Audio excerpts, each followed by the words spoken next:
Recording 68. Practice listening. Test 1. Section 1. Choosing flatmates. You will hear a man and a woman talking about who they would like as their flatmates. Read the example.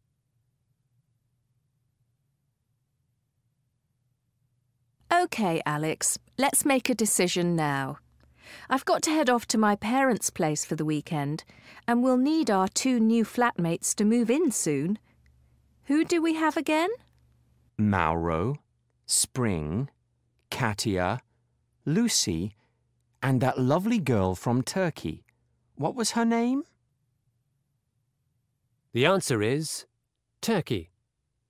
On this occasion only, the first part of the conversation is played twice. Before you listen again, you have 30 seconds to read questions 1 to 5.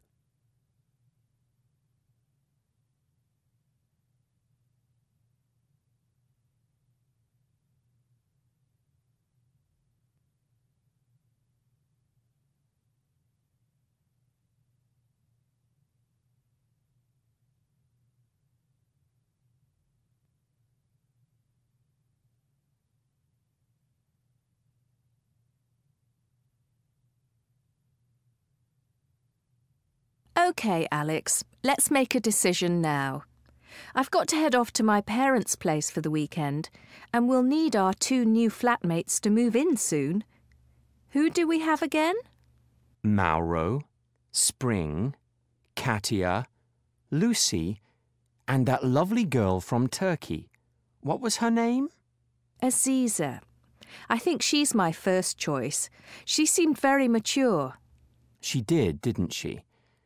She also said she'd shared a house in Istanbul for 2 years before she came here, so she knows what flatting is all about.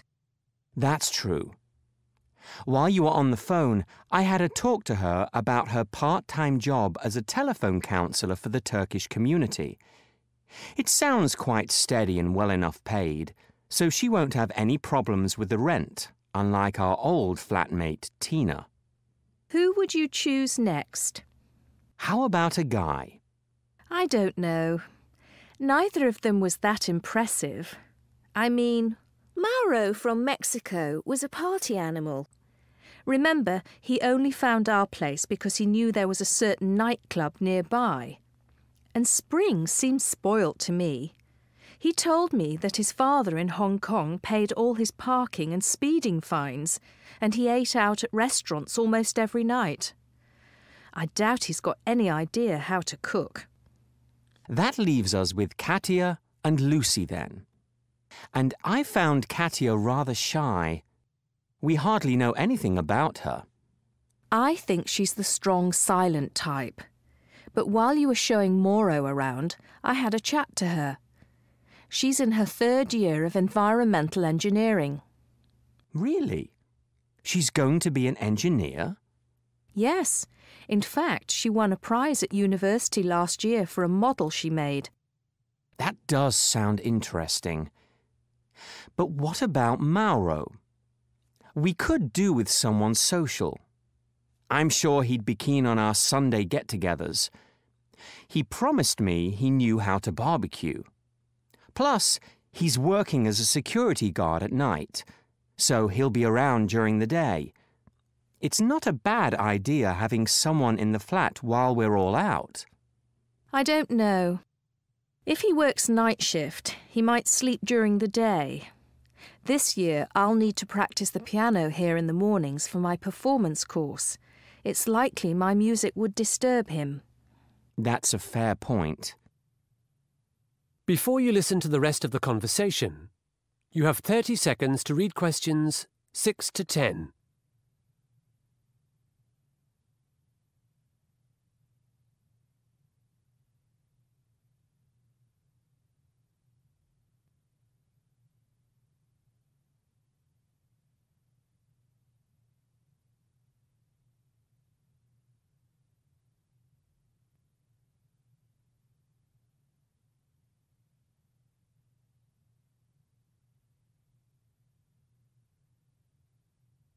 What's wrong with 3 women living here, Alex?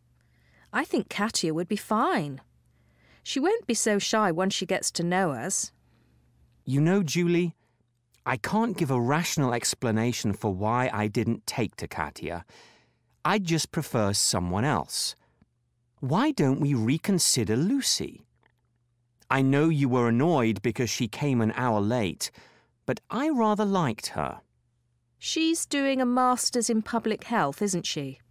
Yes, I think she's quite a serious person, and since she's been a nurse, you'd hope she'd be clean. Yes, you would. Didn't Lucy mention she had a boyfriend? I don't think so. I don't want anyone with a boyfriend. Remember Tina? How could I ever forget her? She really did have us wrapped around her little finger. She certainly did. I'm so glad she's gone. Yes, Lucy seemed nice and normal, and she'd probably get on with Aziza. I think they're the same age. I've just had a thought. We need to choose 3 people. Someone we like may have found another place. I love our flat, but it's some distance from the city and not everyone likes an old building. So who should we have? How about Aziza and Lucy and Mauro as reserve? I agree with your top 2, but I think Katia should be backup. I'll call Aziza and Lucy. And if one of them has made another commitment, we'll think again. You now have 30 seconds to check your answers.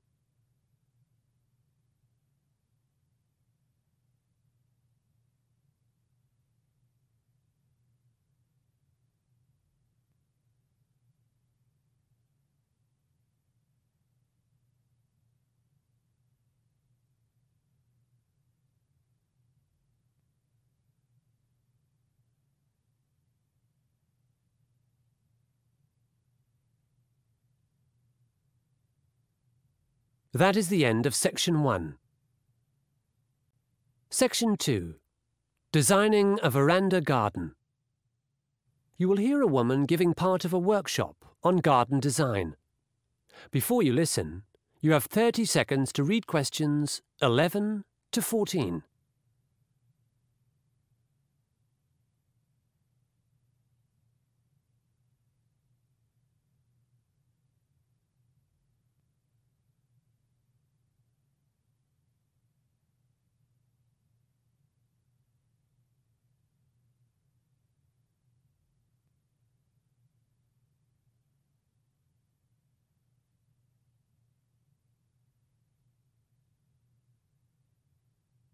Welcome back to the workshop. In this part, we're going to look at making a veranda garden. These days, few people can afford to live in a house with a garden, but we can all create a tranquil space on a balcony or veranda. It has long been my belief that a veranda garden softens the sharp lines of the urban environment. Greenery, blossom and fruit, which attract birds and insects, bring us closer to nature. If well designed, its mood changes with each season, and it may reflect Japanese spiritual traditions that help us feel at peace. Of course, everyone's needs are different. Perhaps you'd like more privacy, or to conceal an unsightly building next door. Perhaps there's too much glare from the setting sun. In these instances, fast-growing plants in strategic places will be your main ambition. One client of mine, whose husband was blind, chose scented plants for their veranda garden. He sat out there every night, delighting in the fragrances. Another client of mine opted for an area of raked gravel, with one large ornamental rock reminiscent of a famous temple garden in Kyoto. From a more practical perspective, a low-maintenance veranda garden will increase the value of your property. You may be surprised to know that around the world there's a movement in big cities for roof, terrace and veranda gardens, so buyers won't be put off by your creativity at all. But on to our design. I'm assuming your veranda is about 1.8 metres deep and 4.5 metres wide. If it's larger than this, all the better. If it's smaller, you'll need to plan more carefully, foregoing some features. It doesn't matter which floor of the building you're on, but if you've got a view, you might consider how tall particular plants grow. The handout I've given you details a range of plant characteristics. For example, a loquat tree grows to 6 meters, but an azalea bush only reaches 3. Loquats bear fruit as well, which you might like to eat, or you might find a chore to pick up and dispose of. In my design, I've chosen a Japanese maple as the centerpiece, since I love the way its foliage changes colour in autumn. In a large pot, a maple will grow to about 4 meters. The garden design I'm going to show you is quite high maintenance at the start. I'd say you'd have to spend 3 hours a week tending it. But after a year or so, it virtually takes care of itself. Before you listen to the rest of the talk, you have 30 seconds to read questions 15 to 20.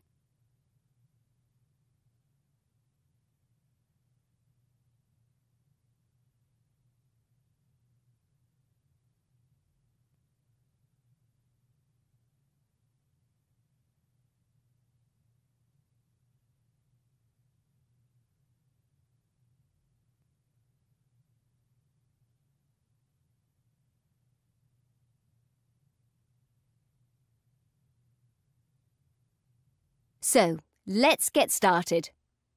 Your veranda probably has a concrete floor and a low brick or concrete wall around it. It's more than likely you've got a drain in the top right corner. The floor of the veranda garden is the first priority. In my design, I've chosen 4 different surfaces to create a sense of space, and because they react in different ways to light and rain. In a small area, you want to maximise texture. I've chosen practical square concrete pavers for the area under the table and chairs, and elsewhere large irregular stones sourced from a river, and small round stones not much bigger than pebbles.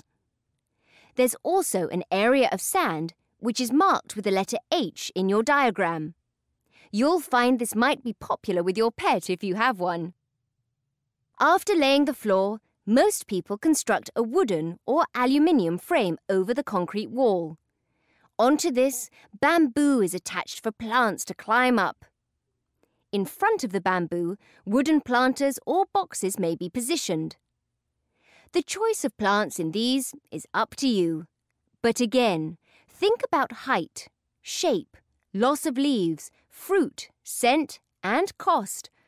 Although maples are expensive, they're beautiful, and I've put one in the centre. After you've planted, you'll probably want to buy a really nice set of outdoor furniture. Stackable plastic chairs are a no-no, as in my view, they're part of the ugly, mass-produced culture we're trying to escape.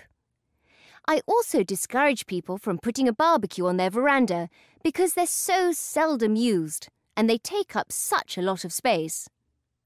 Some people do add features like a small pond or bird bath or a stone lantern to their newly landscaped area. So, happy designing! Any questions? You now have 30 seconds to check your answers.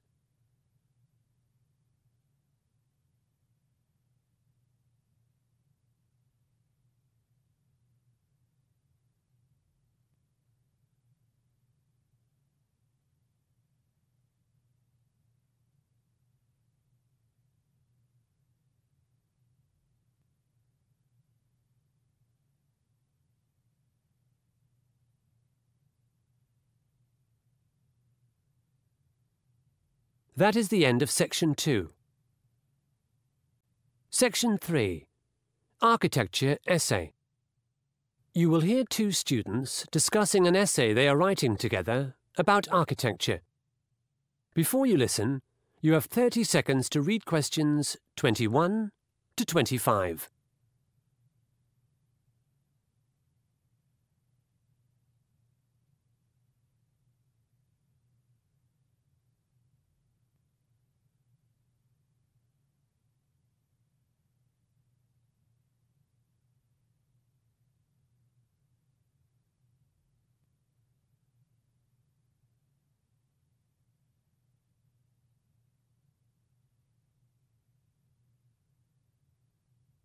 Hi, Helen. How are you?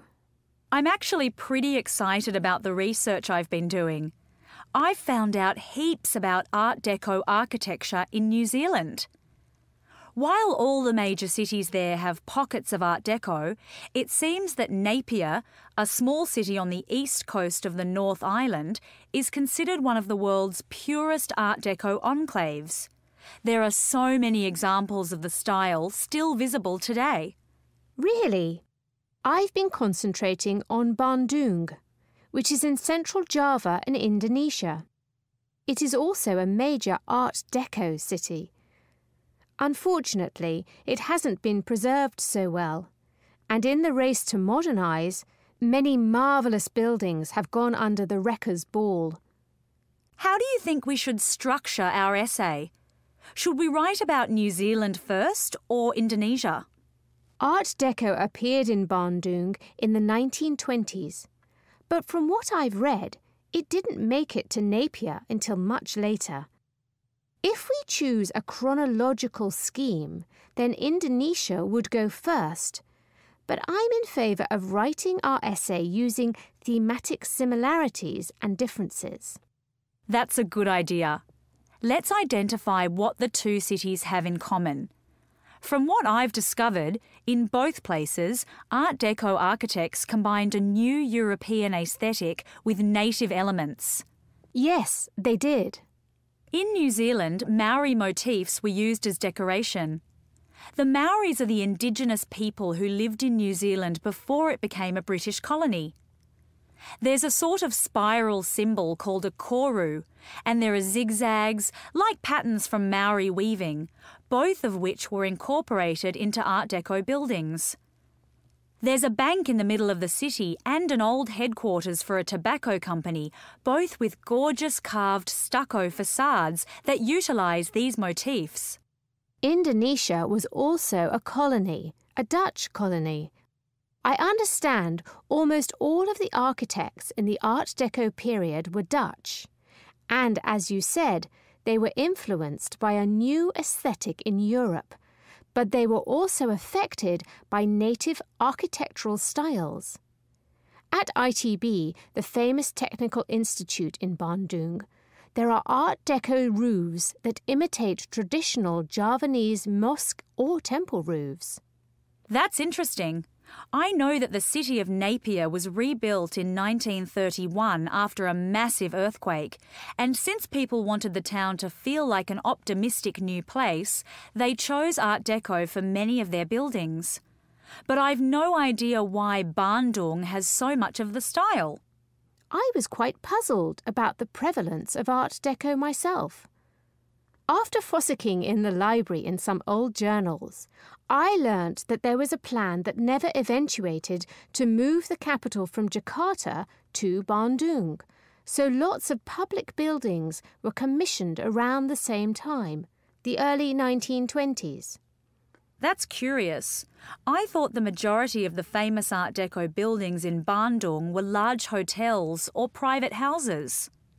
I think the split is 50-50, private and public. Certainly the campus of ITB was enlarged then. College education for the rich expanded in the 1920s, and the local tourist industry was taking off as well. You're right, we've got tourism to thank for the grand Art Deco hotels like the Savoy and the Pranger, built in the late 20s and early 30s. Photos of the foyer and ballroom of the Pranger are so romantic. Before you listen to the rest of the conversation, you have 30 seconds to read questions 26 to 30.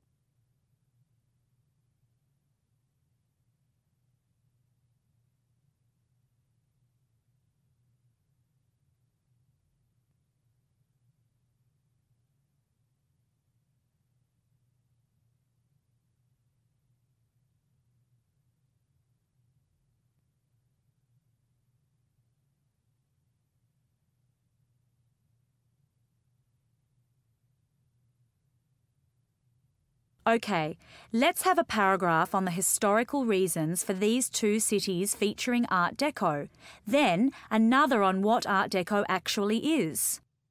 It's a French term, isn't it? Yes, one influence was the 1925 Paris International Expo of Decorative Arts. But Art Deco was chiefly a reaction against the previous style of Art Nouveau, which had held sway from the end of the 19th century. That was all about nature and fluid forms, whereas Art Deco celebrated the machine age and the geometric. There are lots of influences, aren't there? Should we include anything on building materials? Definitely. They were different from the past.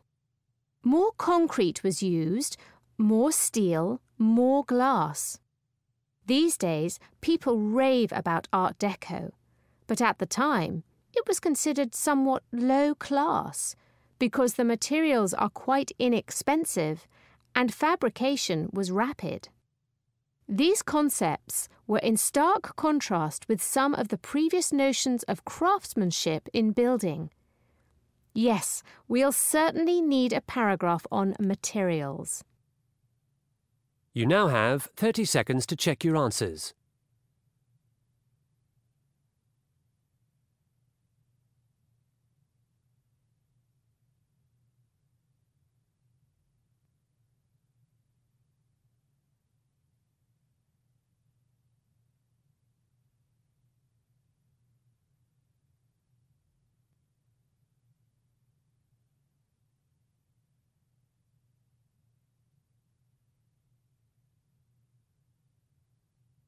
That is the end of Section 3. Section 4. Wetsuits. You will hear a lecture on wetsuits. Before you listen, you have 45 seconds to read questions 31 to 40.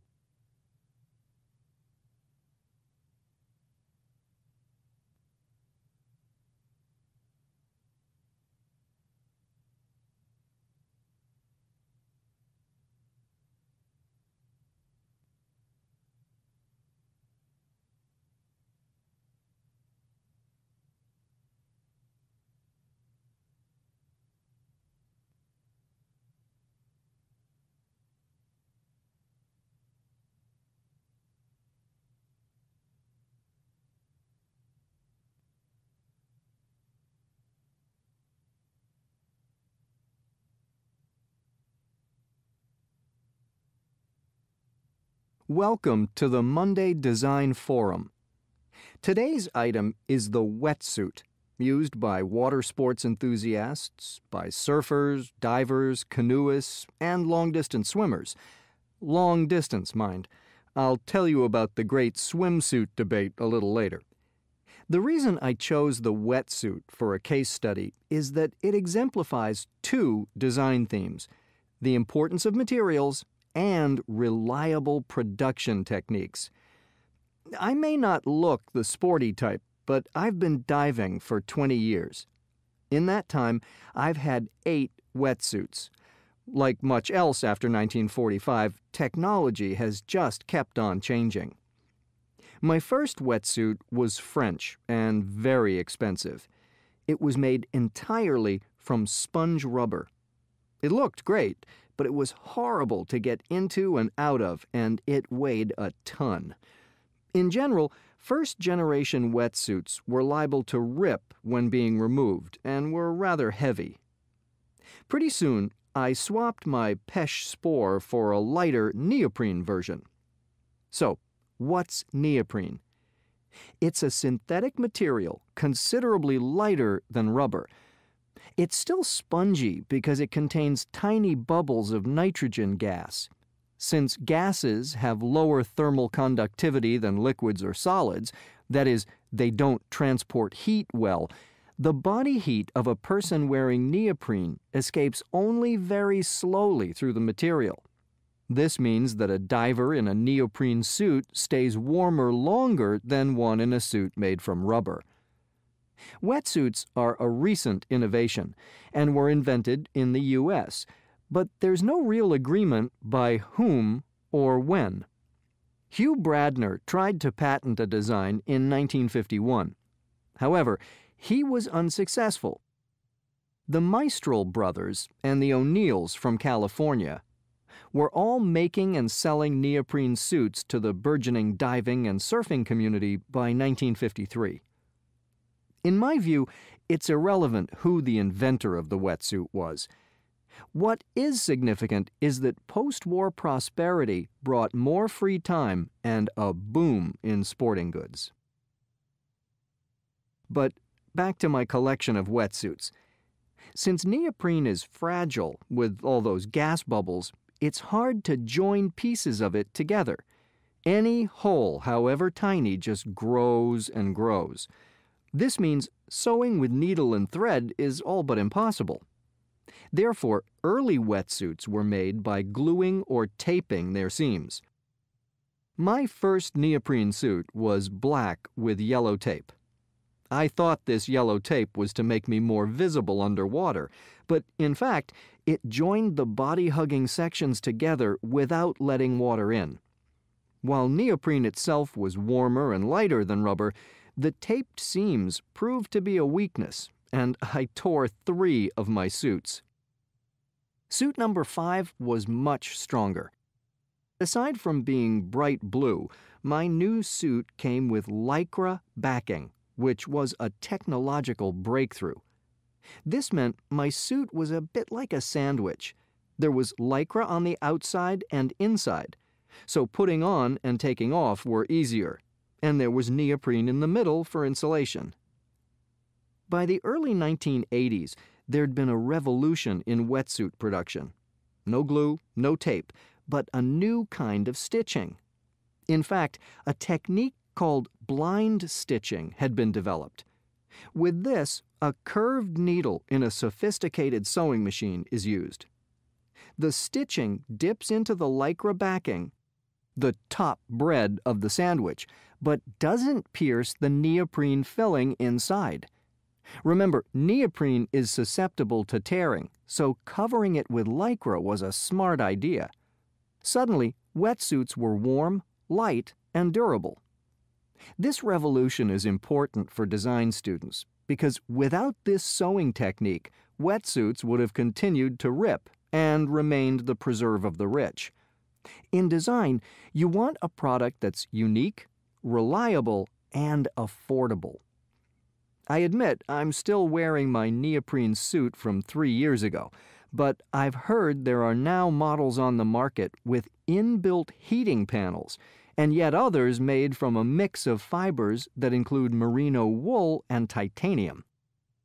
At the start of this lecture, I mentioned there'd been a swimsuit controversy. Essentially, a wetsuit not only keeps a person warm, but also provides a swimmer with a lift in the water. Unsurprisingly, swimmers wearing wetsuits break more records, so the International Olympic Committee has declared that only long-distance swimmers can use wetsuits. In short events, they're banned. That's all from me. I'm off to the beach. You have 30 seconds to check your answers.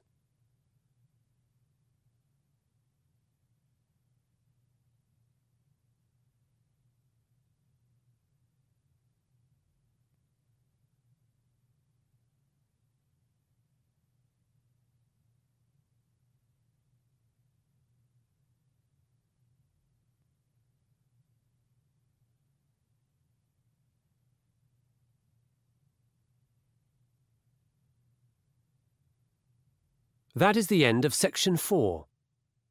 You now have 10 minutes to transfer your answers to your answer sheet.